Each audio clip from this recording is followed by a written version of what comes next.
show us some of that bracing? Yeah, absolutely. Now, in this case, if you look right through the sound hole, you notice immediately the back braces are skewed. Yeah. Which is a very unconventional arrangement. But by making that one change, I was able to change the relationship between how the top and the back move together. Mm-hmm. It gives me, for this particular design, a bolder projection, mm-hmm. as well as like a more robust low and mid-range register, right, yeah. while keeping the sustain and the projection that I wanted, mm-hmm. without changing the depth, because that was about right for this guitar.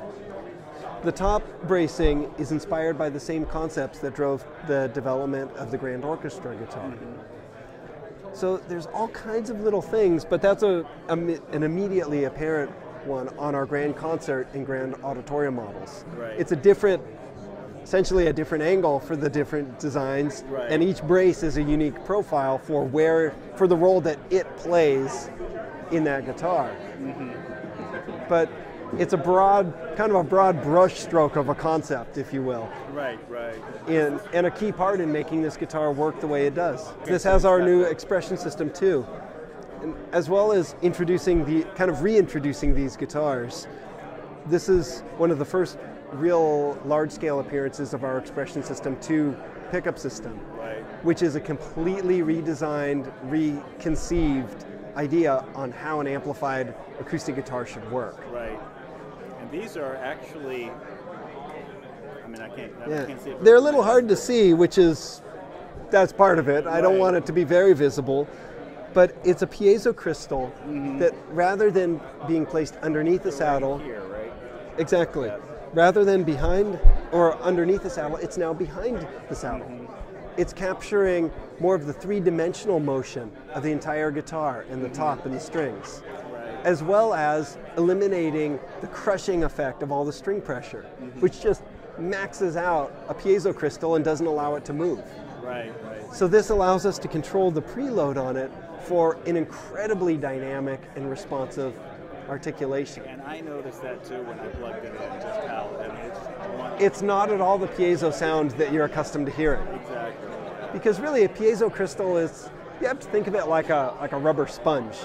You know, it crushes and it moves and expands, and that produces voltage. Mm-hmm. Well, past about 6 pounds of pressure, the thing is topped out. You get nothing more.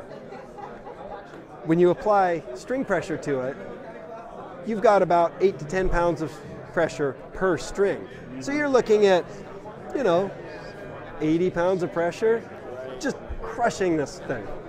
Now, we found that by putting it behind there, aside from capturing the three-dimensional movement of the top, mm-hmm. we can control the preloading from absolutely no pressure at all to right around optimal range, around 3 pounds. That's what gives us the very dynamic, real natural articulation of this new pickup system. Can you play a little bit just to Sure. show some of the different sounds that... Yeah.